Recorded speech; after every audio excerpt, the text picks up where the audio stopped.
Já estou entrando. Boa noite, boa noite. Estou aqui, estamos invertendo, eu e César Dória, a live, porque deu um pau lá no Instagram da FAT.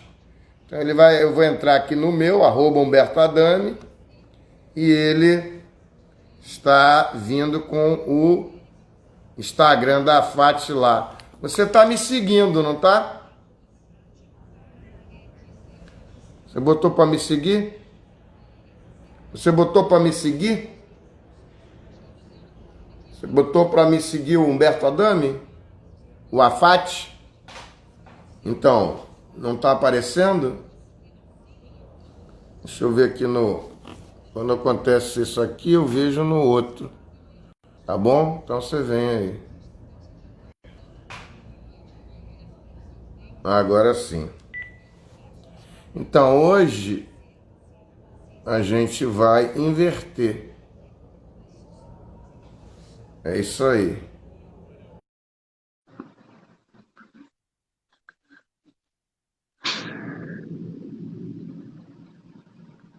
Todos Inverteu. os Instagrams levam a live. Tá, Não tem a entendi. história aqui de todos os caminhos levam a Roma? Ah, verdade, verdade. A média diária de registros.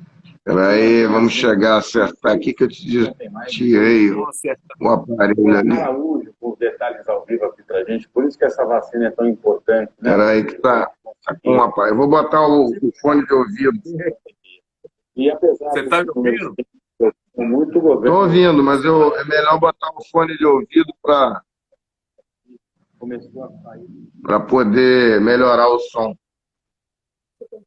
A gente tem que aprender essas coisas todas aí.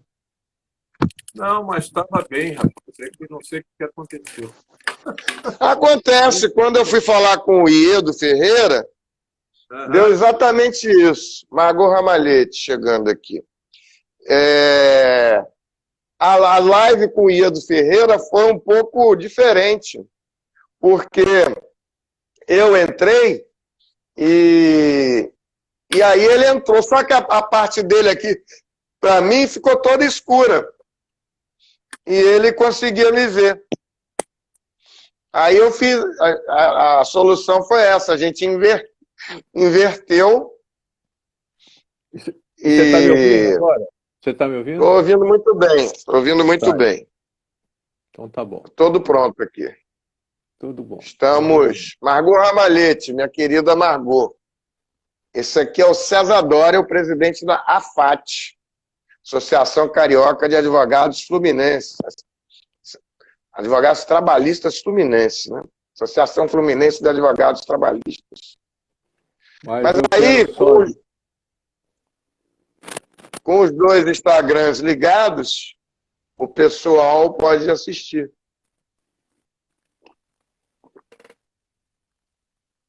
Só que eu vou ter que salvar aqui depois, não vai ficar salvo aí. Tá, tudo bem. Vamos lá. Eu tenho que te mandar aí você consegue salvar. Mas então, vamos lá. A pauta é... Na verdade, o entrevistado é você, não sou eu, não é? Pois é. Então comece. Então vamos lá. Bom, a FAT, Associação Fluminense de Advogados Trabalhistas, chamou o Humberto Adami, né? Porque o Humberto é um companheiro nosso há muito tempo, né? Desde a OAB, há alguns anos, e nós já trabalhamos juntos em muitas outras atividades também, né? E é importante nesse momento a gente discutir essa questão que ele tão bem levanta, né, da Comissão da Verdade, né, da escravidão negra, porque isso é um assunto que hoje, mais do que nunca, né, está presente aí na questão da violência contra o povo negro, Deu uma principalmente nas travadinha. favelas. Deu uma travada Deu uma você? travada aí. Hein? Você ou eu? Aqui apareceu uma bolinha em você. Para você apareceu uma bolinha aí? Não, não. Para mim, eu estou te vendo bem. Eu estou te É, vendo aqui bem, apareceu. entendeu? Vamos ficar de olho E aí nela. nós chamamos a Berta Adame para realmente para conversar sobre isso. Ele é presidente da Comissão da Verdade da Escravatura, da Escravidão Negra na OAB Federal, é importantíssimo, né? Ele tem um trabalho reconhecido nacionalmente em defesa desse movimento. E a gente acha muito importante nisso, porque é um assunto que nós temos que discutir, independente da questão de se a FAT é uma associação de advogados trabalhistas ou não, mas a FAT é uma associação de advogados. É importante que os advogados estejam plenamente sabedores, né, do que está acontecendo nesse momento, né, nessa luta que nós estamos tendo, principalmente nessa pandemia, onde a gente sabe que mais de 40 milhões de pessoas estão desempregadas e desocupadas, e dentre eles, há um grande percentual, né, de uma juventude negra que estava esperando alguma coisa que realmente não veio, veio muito pelo contrário. Então, Adame, você tem a palavra aí, Adame. Vamos Bom, discutir um então, pouco sobre isso. Vamos lá. muito boa noite a todos aí, os associados, Associação Fluminense Advogados Trabalhistas, que me agracia, me homenageia com esse convite importante na noite de hoje para a gente discutir. E lembrando que esses vídeos dessas lives, eles ficam gravados e depois acabam sendo reproduzidos. Nós tivemos que inverter o Instagram, porque o Instagram lá, como só ia acontecer, as lives, César Dória, tem dois momentos trágicos, de muita emoção. Quando começa e quando acaba. Exatamente. Porque se você vai pegar, pegou. Aí a live começa, né? Outras vezes ela dá uma travada que você não sabe por quê e ela não começa e dá algum pau. E, bem, quero dizer que a minha história com César Dória é muito antiga. Nós já concorremos à presidência do Sindicato dos Advogados. Eu acho que era o seu vice, tá lembrado quando você era o presidente? Era você. Era, então. Em 2008, se não me engano. Acho que foi 2008. Sei lá, o Adi já tinha saído? Não, o Adi estava lá, mas a gente, de certa forma, nós acabamos sendo oposição ao Adi dentro do conselho. Você lembra disso? Dentro do sindicato, Exatamente por aquela questão do Morro do Alemão. Mas no sindicato? Mas Não, na OAB. Eu não estava no conselho da OAB, você está falando do conselho da OAB, mas eu não estava. Eu sei, mas a partir daquele conselho, da nossa oposição lá, acabamos também tentando o sindicato, né? Uma oposição ao sindicato. E eu fiquei muito, muito homenageado também, porque César Dória é uma figura emblemática da advocacia em geral, mas especificamente da advocacia trabalhista. Eu ir para lá de vice, um modesto rábula, né? E fiquei muito homenageado.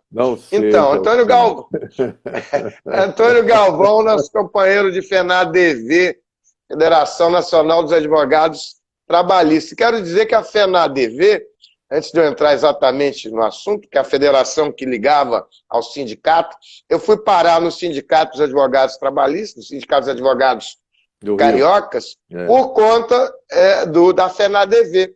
E depois vinha ser, acho que ainda sou diretor da federação. Né? Teve uma eleição lá esses dias, acho que eu entrei lá de novo. Estou como diretor da FENADV. E a FENADV foi muito importante, não só para os advogados do Banco do Brasil, de onde eu sou oriundo, mas também para a questão da discriminação racial no campo do trabalho. Porque foi com a Federação Nacional dos Advogados que eu fiz a representação por desigualdade racial junto ao Ministério Público do Trabalho nos 27 postos. Isso lá atrás, em 2000, um pouco antes. E aí, a partir daí, o Ministério Público do Trabalho vai processar por desigualdade racial os bancos privados. Mas, enfim, então, é dizer daqui da minha satisfação. A Comissão Nacional da Verdade da Escravidão Negra, no Conselho Federal do Trabalho, no Conselho Federal da OAB, ela foi criada em 2014, uma proposta... Tá tendo um ecozinho aí. Ela foi criada... Tem um delay aí. Então, aí foi criada por proposta nossa em 2014. Qual era a proposta? Era você ver a Comissão da Verdade da ditadura, né, que era muito badalada e que correspondia a 20 e poucos anos de ditadura militar e que tinha essa investigação do que tinha ocorrido nos porões da ditadura militar. Mas a escravidão negra, que era um período muito maior, jamais era pautada. É uma das discussões que a esquerda e a direita jamais pautam. Então, tanto fazia o governo de direita ou de esquerda, a questão da discriminação racial, especificamente, ela era pouco pautada. O problema do negro não surgia. Embora alguns partidos políticos, especialmente o PT e o PCdoB, tenham adotado nos seus programas de governo a causa racial, mas mais na causa da ação afirmativa e a promoção de cotas, englobando uma reparação histórica que muito se fala e pouco se avança. Uma tônica e também é uma coisa difícil. A tônica mais da igualdade. E é diferente, exatamente, a OAB tem essas comissões da igualdade racial e tem, a partir de 2014, a Comissão da Verdade da Escravidão. A Comissão Nacional, no Conselho Federal, e comissões estaduais, junto às seccionais dos estados. Já estamos em 18. Você vê que depois de 3 gestões, eu estou lá em 3 gestões, com 3 presidentes diferentes, ainda não conseguimos chegar em todas as seccionais. E as pessoas acham que, às vezes, é uma coisa tão fácil assim. Hoje teve um colega, ex-colega do banco, e ele está muito bolsonarista, né? Surgiram muitos bolsonaristas de uns tempos para cá, especialmente numa ala do Banco do Brasil, dos advogados. Então, de vez em quando, eu vou lá para bater de boca um pouco com eles, que também me abastece de... É como se fosse uma consultoria, né? Ao ter que responder, melhora o meu argumento. E aí o sujeito entrou, mas esse veio aqui, e eu critiquei lá o nosso ex-chefe, né, o ministro João Otávio, por conta do habeas corpus do Queiroz, mas você pode criticar ato de juiz, como estudioso, você pode perfeitamente, você só tem que cumprir, mas você pode discutir, pode criticar, você não pode não ofender, mas você pode criticar o ato do juiz. Então, eu acho muito esquisito, eu achei muito estranho, e não fui só eu que achei, um montão de gente achou, o ato que libertou, o habeas corpus que libertou o Queiroz e a mulher. Então você viu um monte de jornalistas e jornalistas jurídicos, esses que examinam todos os dias. Mas muitos colegas também. Então, os colegas do Banco do Brasil ficaram muito ofendidos, porque eu questionei o ato do nosso ex-colega, nosso ex-chefe, que é o ministro João Otávio Noronha, que libertou o Queiroz. Eu acho muito questionável. Tanto que causou uma comoção nacional, o habeas corpus do Queiroz. E aí os colegas foram lá e se sentiram muito ofendidos, né? Porque, mas como você questiona o ato do nosso colega? Eu acho que não tem problema nenhum, sendo colega ou não, é um ato de um juiz, e nós questionamos, advogado questiona ato do juiz diariamente, é o que mais nós fazemos. Mas bem, então, voltando à Comissão da Verdade, o sujeito saiu de lá para vir dizer assim, mas vem cá, entra logo com essa petição, fica com essa enrolação toda aí, né? E quando apareceu a notícia da nossa conversa de hoje, né? Demorando demais, entra logo com essa... E não é uma questão de petição, é uma questão de discussão, de convencimento, de busca de forças para que uma parcela da sociedade brasileira entenda que o horror da escravidão negra, né, os 350 anos de escravidão negras, eles não podem ser acolhidos na questão da reparação apenas com as cotas, a ação afirmativa, que é o gênero e a espécie a cotas. As cotas que tem na educação, cotas no emprego público federal e cotas em outros lugares. Mas isso é muito pouco. E agora a OAB está pegando fogo por conta também de uma discussão de cotas do Conselho Federal do OAB e nas chapas das seccionais. Você veja, César Dória, que tem apenas um conselheiro federal, que é o conselheiro federal André Costas, do Ceará, entre os 81 conselheiros da OAB. Então, a OAB que já apontou o dedo para o judiciário, para a educação universitária através do amigo da corte na ADPF 186, foi autora da ADC, Ação Declaratória de Constitucionalidade 41, onde não se questionou, mas se pediu para afirmar a constitucionalidade da lei de cotas no emprego público federal, a autoria da OAB, e com isso ela ajuizou a ADC 41 e a relatoria do ministro Barroso, e questionamos o judiciário, questionamos o Ministério Público. Então, agora, chega a hora, você tem que olhar para a própria cara e dizer assim, mas vem cá, OAB, você questionou todo mundo e não vai se auto-questionar, você não pode ter essa...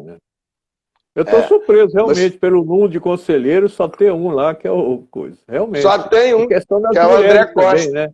E a questão das mulheres, e aí pegou todo no meio da confusão,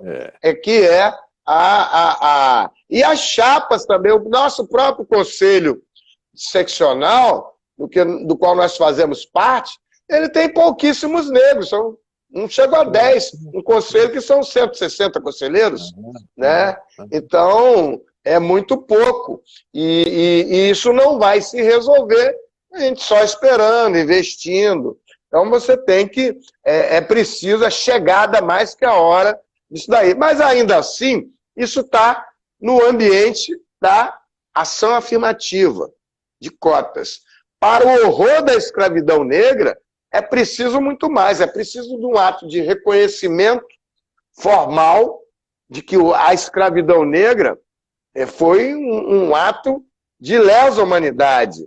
Como diz o Iedo Ferreira, há mais de 20 anos, baseado na Conferência de Durban, é um ato de um crime da história. E, portanto, ele é imprescritível. E com isso, olha aí, chegando a Miriam Cardoso, nosso pessoal. E aí, então, essa discussão toda não pode ficar apenas no âmbito das cotas. O período todo de escravidão negra. E por que isso é ruim? É porque isso fez o que os estudiosos chamam de epistemicídio, que é o apagamento dos valores do povo africano, né, das nações africanas, dos povos africanos, na construção do Brasil. Isso tem sido apagado de uma forma absurda. E isso perdem todos os brasileiros, porque os valores que acabam sendo os valores do país aparam sendo os valores do colonizador, do europeu, e que não refletem a a cara do Brasil, não reflete o conjunto da população. O epistemicídio, ele abarca os valores culturais, ele abarca os costumes, ele abarca as memórias, ele abarca, inclusive, as religiões de matriz africana, que são muito mais perseguidas do que as demais religiões. Você vê que os terreiros são perseguidos aí e não fazem parte do cenário oficial. Eu, quando estava na gerência da jurídica do Banco do Brasil, em Tocantins, tive sérios problemas porque as pessoas, os colegas que estavam lá, queriam só fazer um ato religioso dentro do Banco do Brasil, ligado à Igreja Católica e ligado às Assembleias Evangélicas. E como eu acho que Banco do Brasil, como qualquer outra repartição pública, não tem que ter ato religioso, mas é muito chato você ficar dizendo vocês não podem se reunir aqui dentro do banco, não dá assessoria jurídica. Aí ficava todo mundo lá de fora do banco. É chato, é feio, é antipático. Mas eles já estavam acostumados, então acabaram. Eu falei, bom, o jeito que dá para resolver é fazer o ecumenismo.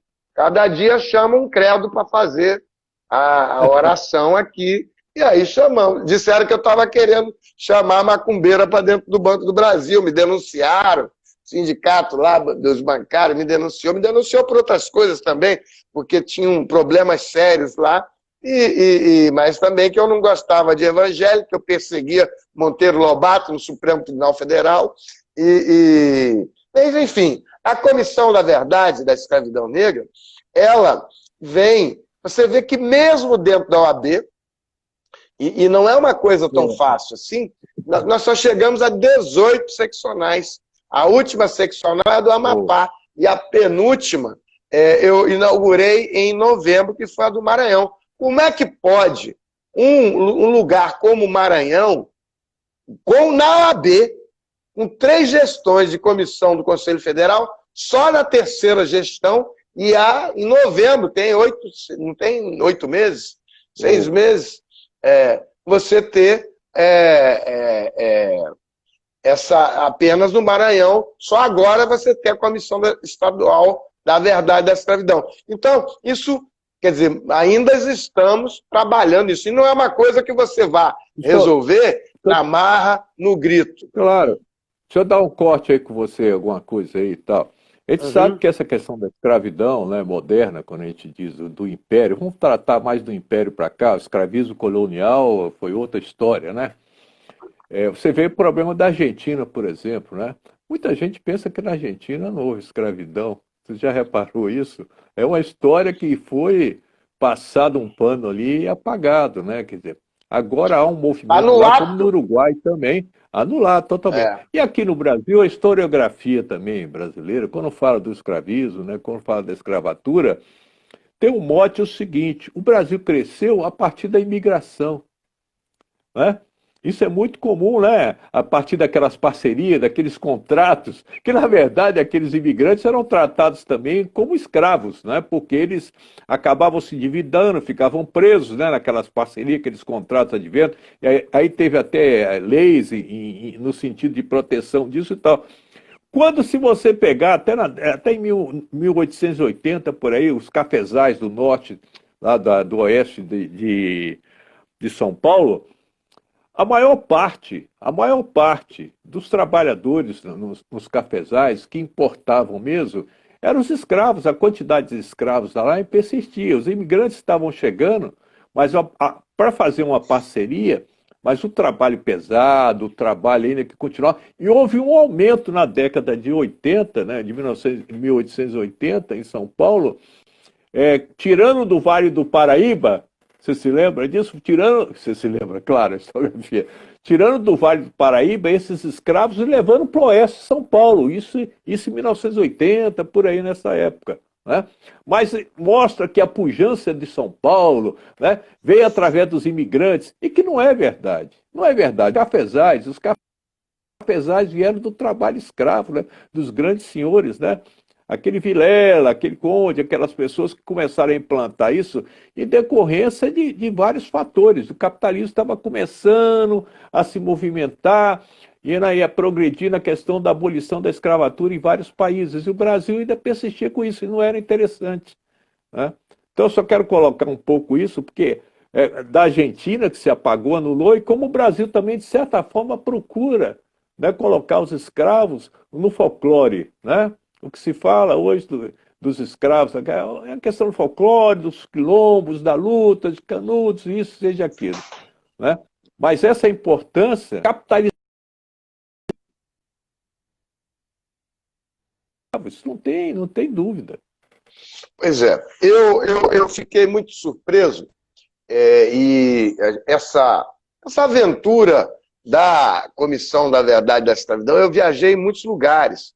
É uma tarefa que eu achava que ia ser mais fácil. E aí lembro o nosso irmão, seu vizinho aí, fazia parte do nosso grupo aí de Itaipu, que era o Prudente, né? O Wilson Prudente, procurador do trabalho, e que foi o relator da Comissão Estadual e da Comissão Nacional, e discutimos todos. Eu convidei todos eles para, um por um, com essa ideia de fazer uma iniciativa em que se pudesse avançar nessa investigação pelos 350 anos. Confesso que eu não tinha ideia do tamanho da confusão que eu estava me metendo. Porque, na verdade, é o seguinte: a discussão das cotas, que até hoje roda aí o país, ficou muito, depois da DPF 186 no Supremo e da DC 41, acho que está batido lá o martelo, a não ser que eu mude a maioria do Supremo, o assunto não vai reverter. Mas a insistência de uma parcela da população brasileira, especialmente no judiciário, a todo tempo, é muito grande em tentar modificar isso e ficar só, eu sou contra a cota, eu sou a favor da cota. Isso pouco importa mais. E os juízes, quando veio a DPF 186, regulamentou a educação. Quando veio a cota do emprego público, senão só valeu para a educação, não valeu, o julgamento do Supremo não valeu para o emprego público. Então, muitos juízes trabalhistas, você falou em juízes trabalhistas, eu estou para propor, e quero convidar também a AFAT, para fazer em parceria com a Comissão Estadual da Verdade da Escravidão Negra, que eu estou presidindo aí já há 2 gestões, desde o Felipe Santa Cruz, juntamente com a Comissão Nacional. Então, lá, eu estou para propor. Tentei fazer aqui com o TRT, não deu muito certo, me jogaram para a escola, mas talvez eu não tenha entendido direito. Acho que seria bom a FAT vir junto, fazer um evento chamado Trabalho e Escravidão Negra. Trabalho e Escravidão Negra. Porque eu também sou representante no Conselho Federal na CONATRAI, que é a Comissão Nacional de Erradicação do Trabalho Escravo.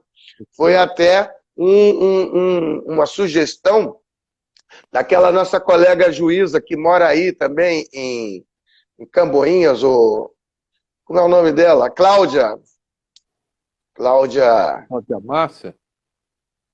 Não, aquela amiga do Prudente, muito amiga do Prudente. Tá o nome dela aqui, veja aqui. Sim, Cláudia Reina. Cláudia Reina sugeriu. Sim, Cláudia Reina, que era membro da Comissão da Verdade, eu convidei ela. Ela sugeriu o seguinte: porque ela trabalha muito com a parte, faz pesquisa do escravo contemporâneo. E o escravo contemporâneo, né, as condições na escravidão, trabalho análogo à escravidão, é um outro mundo. E eu fui para lá, ela me apresentou o padre Ricardo, e acabou que eu também incorporei isso no Conselho Federal, que estava meio largado, desde que o Roberto Caldas tinha passado lá, não tinha entrado lá, e eu vi. E aí eu fui para lá também, achando e estava mais ou menos, que ia dar para trabalhar. E só que é um outro mundo.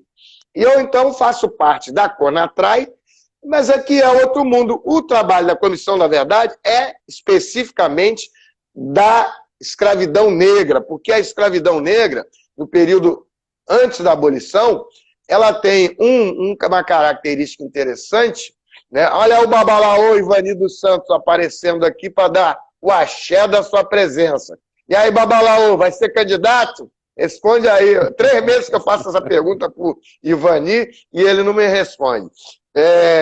Então,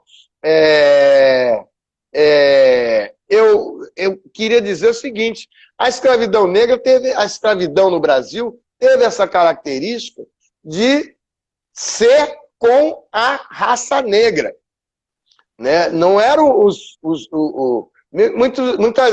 você pode dizer, os italianos chegaram, os imigrantes chegaram e tiveram um trabalho análogo, mas eles recebiam salário, eles tinham direitos, e eles eram considerados seres humanos. Quando eu trabalhei na Bahia, e você tinha aquelas fazendas, escrituras muito antigas, você vê lá as escrituras, os escravos vinham abaixo dos semoventes. Então você tinha... Até a questão do Estatuto da Lei de Terra, se lembra, de 1850, também colocava claramente isso, né? A impossibilidade não tinham a característica de ser humano. Os imigrantes não, eles chegaram aqui e o Prudente ainda dizia uma outra coisa muito importante. A cisa e a meia-cisa, que era um imposto que era cobrado pela Igreja Católica, né, cobrado e que era dividido entre a coroa portuguesa e o Império e a Igreja Católica, a cisa e a meia-cisa, era exatamente o imposto por cada africano escravizado que chegava aqui legalmente. E tem até o recibo. Era uma espécie de IPVA, ICM, né, que era imposto de circulação. Pagava na chegada aqui. E você encontra vários. Tem um colega nosso, que é o Eduardo, presidente da subseção de Maricá, ele está fazendo esse trabalho junto aos cartórios aí, lá na subseção de Maricá. E isso deve trazer muita coisa que está arquivada lá, que são a documentação.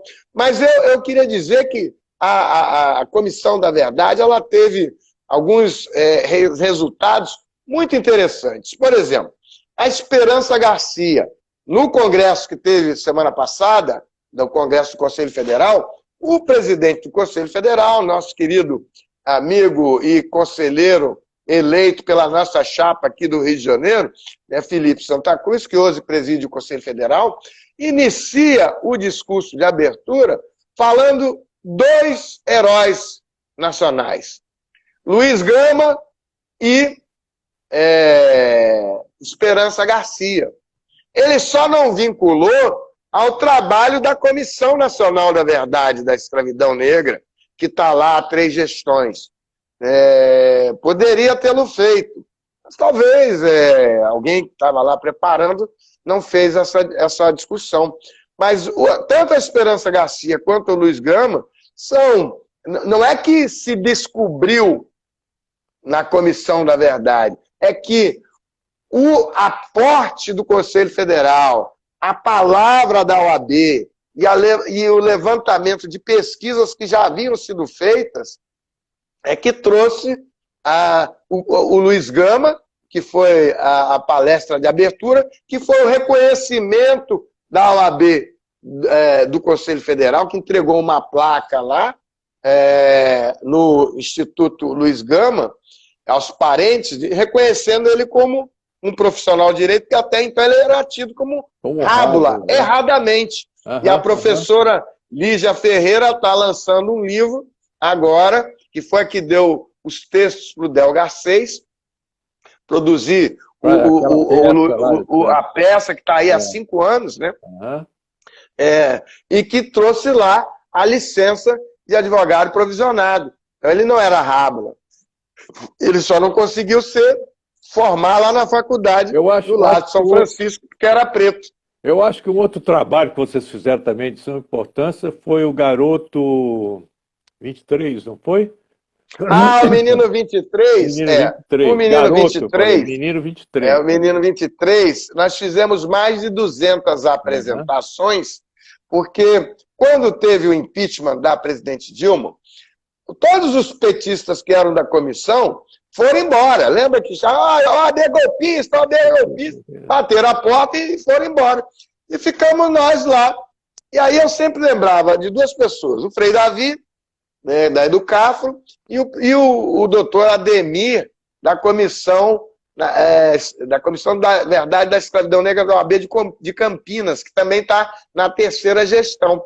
E ele dizia assim, doutor Adame, essa galera que está saindo está se esquecendo que isso é só um furinho no muro da branquitude do Conselho Federal. Você está surpreso hoje, né, com os conselheiros. Imagina 3 gestões atrás, né? E aí o Ademir dizendo, mas isso é só um furinho.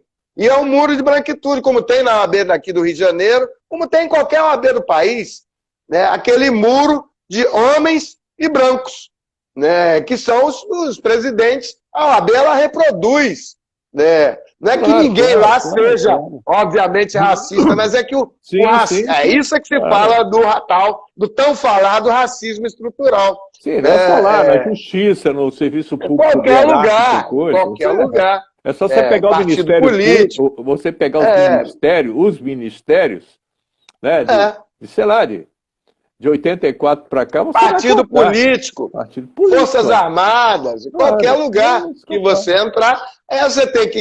E é isso que a Comissão da Verdade faz, que não vai fazer o da Igualdade, que trata do racismo do cotidiano, o que está acontecendo ali no meio da rua. Ô, seu negro isso, seu negro aquilo, sua negra isso. Isso aí é o trabalho da Comissão da Igualdade Racial. É o racismo do cotidiano, o diário, que é ela que tem que fazer esse trabalho. São duas perspectivas diferentes, né, Adame? Muito, né? E muito, uma é muito mais difícil. Né? E a outra é inclusão, né? É isso aí. Você pode ter algumas áreas parecidas. Ali que você vai trabalhar historicamente, você vai ter que trabalhar. Agora, eu queria fazer o trabalho da Comissão da Verdade, da Escravidão 23, lá. Negra. Não, do Menino 23, que não é... A história dele é já em 1930, mas é muito próxima, porque eles pegaram aqui os 50 meninos com o alvará judicial e levaram lá para São Paulo e os moleques ficaram lá a vida inteira como escravos. Quem não fugiu, morreu, ficou lá e foi achado. Isso aí, Adame, eu acho que a gente tem que remontar o processo de eugenia, né? Que se instituiu no Brasil a partir do começo do século passado, que já é um reflexo também da libertação dos escravos, né? Quer dizer, entre aspas, né? É um processo de limpeza da barriga. Exatamente, eles ficaram, porque eles eram confinados, de certa forma, né? Reclusos ali e tal. Desde o momento que eles foram libertos, saíram para a vida, né? Normal, cotidiana das cidades, né? Isso aí começou a criar uma série de problemas estruturais e que, em 1902, os caras já estavam trabalhando com questão de eugenia aqui no Brasil. Depois Nina Rodrigues, né? Essa turma toda. E também tem esse trabalho da Esperança Garcia, que é anterior, e que a Comissão da Verdade da Escravidão Negra, da OAB do Piauí, foi uma pena Santa Cruz não ter levantado esse pelinho, né? Porque, querida Shirlene, seria importante ele ter sublinhado que esse trabalho foi feito pela professora Maria Sueli Rodrigues e a Comissão da Verdade da Escravidão Negra da OAB do Piauí, que foi comparar o trabalho, a carta que foi achada pelo Luiz Motti, né, historiador soteropolitano, né, mas só que a carta já estava achada lá há um tempão, estava lá há 20 anos achada lá. O que a Sueli fez foi pegar a carta e transpor para ordenações filipinas e concluir que ela preenchia os requisitos da de uma petição, e era 1880, 1850, lá. Era no período da escravidão. Ela era uma escravizada africana, e ela sabia ler e escrever. Eu imagino que naquela época não tinha tanta gente sabendo ler e escrever, nem aqui no Rio de Janeiro, quanto mais lá em Oeiras, que era onde ela viveu. E ela reclama, essa carta foi achada, e, portanto, por isso a OAB do Piauí proclamou Esperança Garcia primeira advogada do Piauí.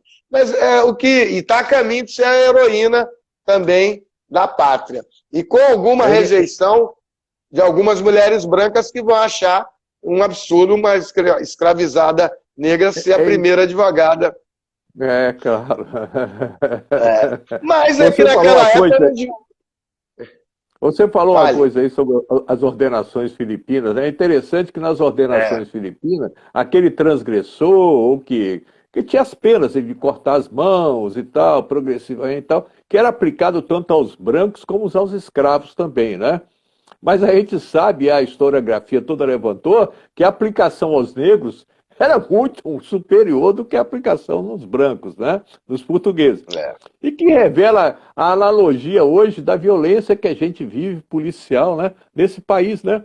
É interessante, né? Pois é. Você pegar as ordenações filipinas estão outra vez aqui no Brasil, no contexto histórico diga lá. Mas o que é importante dizer é o seguinte: há no Brasil uma certa... Além dessa violência absurda contra a população pobre, que em sua grande maioria é a população preta, preta e parda, há algumas atitudes. Mas por que isso acontece? Porque se você vê a polícia de outros lugares, ela não é uma polícia que o sujeito saia por qualquer coisa, ele sai prendendo, ele sai batendo, como é a polícia daqui, e que todo mundo tem medo. Eu me lembro que na Copa do Mundo, os nossos vizinhos portenhos aqui vinham para cá e ficaram muito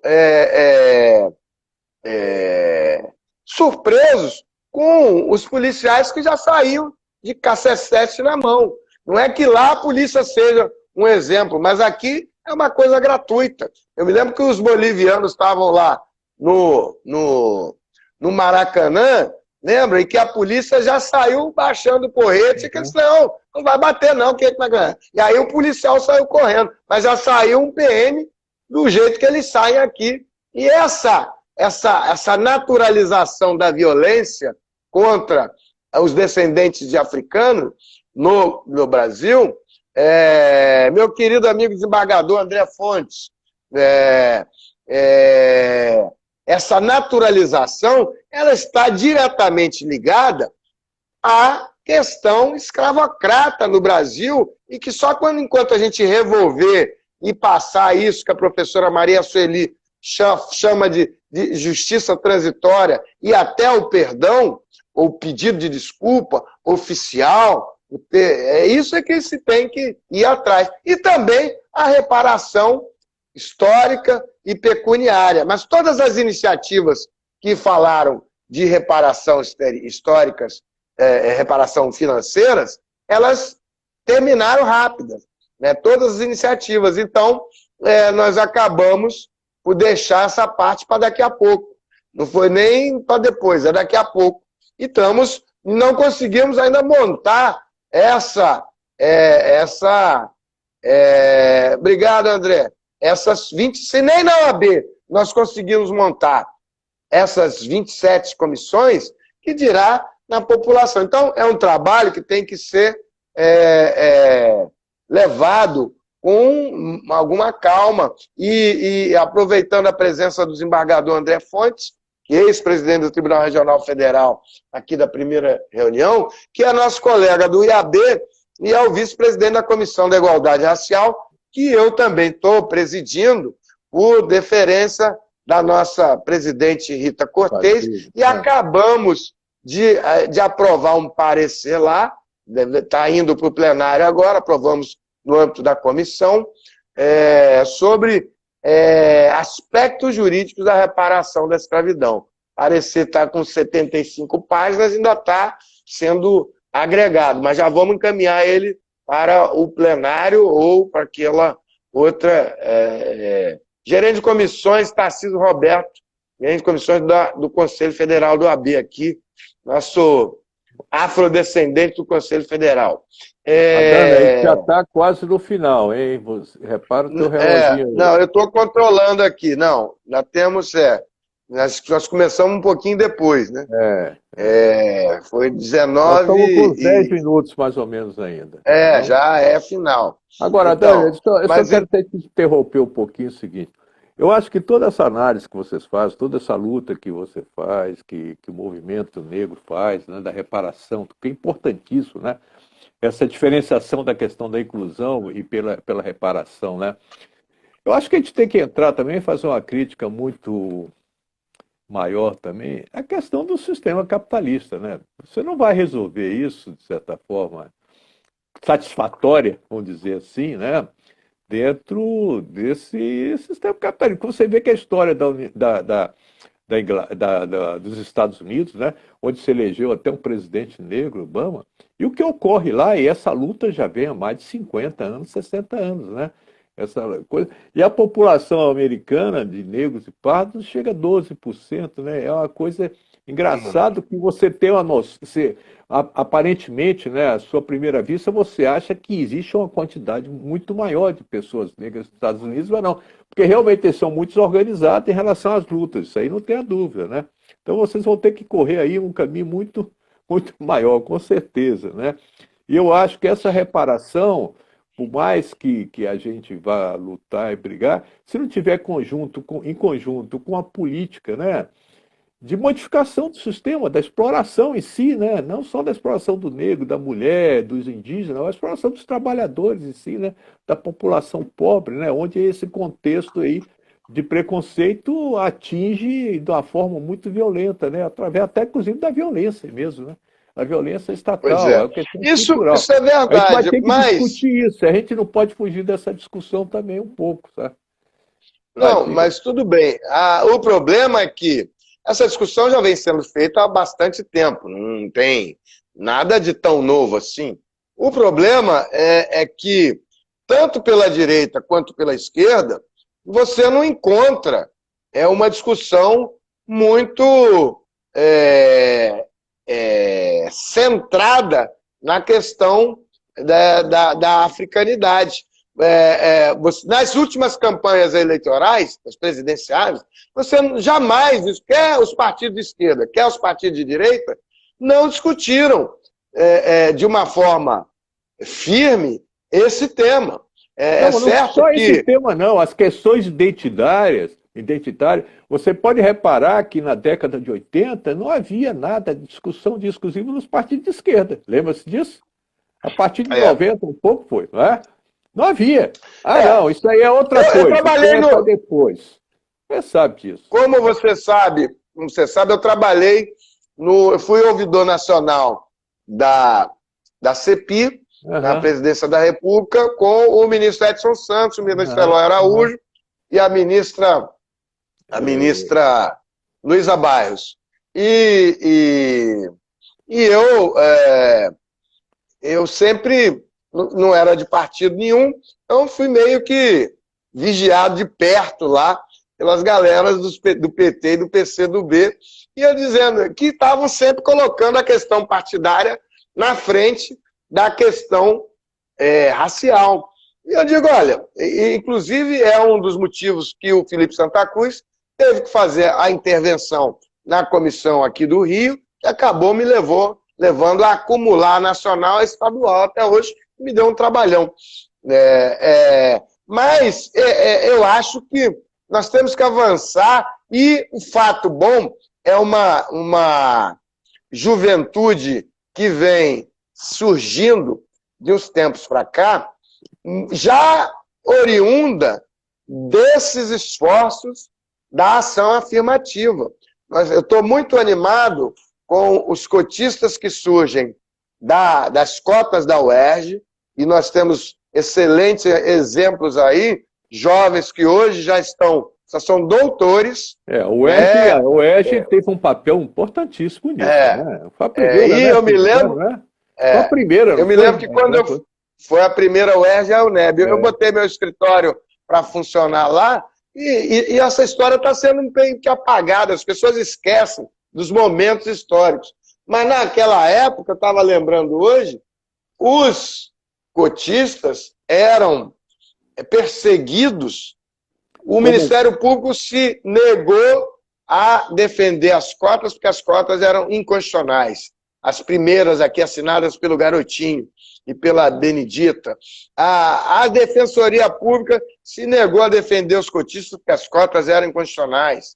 E 160 juízes, 260 liminares de juízes de primeira instância, em 300 mandados de segurança, porque as cotas eram inconstitucionais. Então, 10 anos depois, nós chegamos no Supremo Tribunal Federal, depois de 3 ADIs, né, aqui do Rio, que não foram julgadas, e entra lá da UNB que vai a julgamento e que bota um pé firme. E aí, esses cotistas lá, quando se falou em Bolsa Permanência, o mundo caiu. A Bolsa Permanência, acho que era um salário mínimo.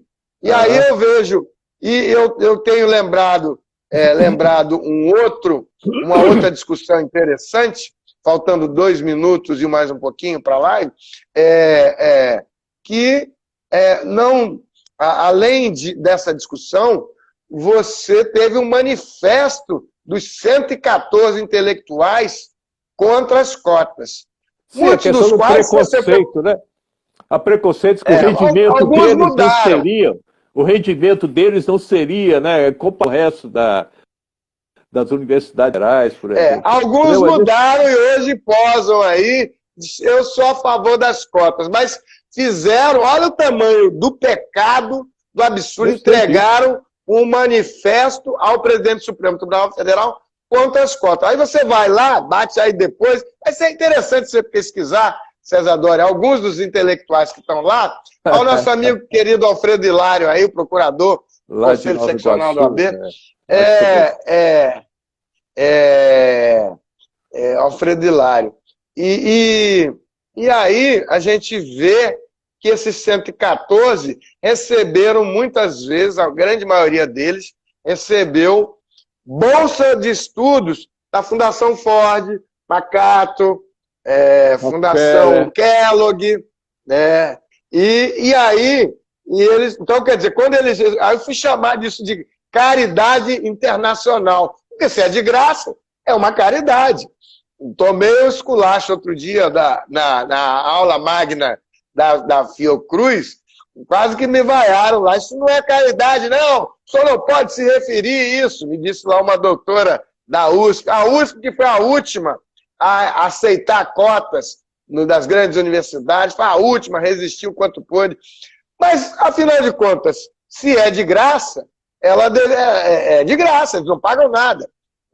Isso é caridade. Não, ela disse assim, não, isso aí é capitalismo filantrópico ou filantrocapitalismo. Falei, tá bom. Quando era a bolsinha permanência, a bolsa permanência dos pretinhos da UERJ, que o mundo ia acabar, e sei que isso tudo está andando aqui.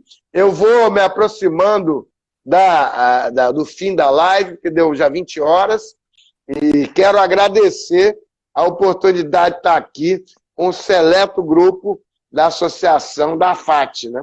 Associação Fluminense de Advogados.